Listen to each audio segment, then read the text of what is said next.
Hello বন্ধুরা, target job for all এই চ্যানেলে সবাইকে স্বাগত। দেখো, আমরা একটা নোটিফিকেশান নিয়ে এসেছি, এটা পিএসসি তরফ থেকে বেরিয়েছে।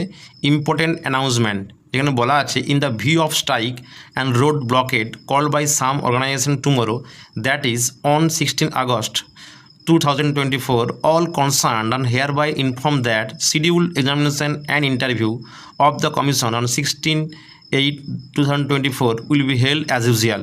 অর্থাৎ যে 16 আগস্ট 2024 যে এক্সামিনেশন বা ইন্টারভিউ পিএসসির তরফ থেকে যেগুলো আছে সেগুলো কিন্তু কোনো বন্ধ হবে না, সবই কিন্তু চলবে। Candidate are advise to reach their respective venue and office of the public service commission shall ahead of time.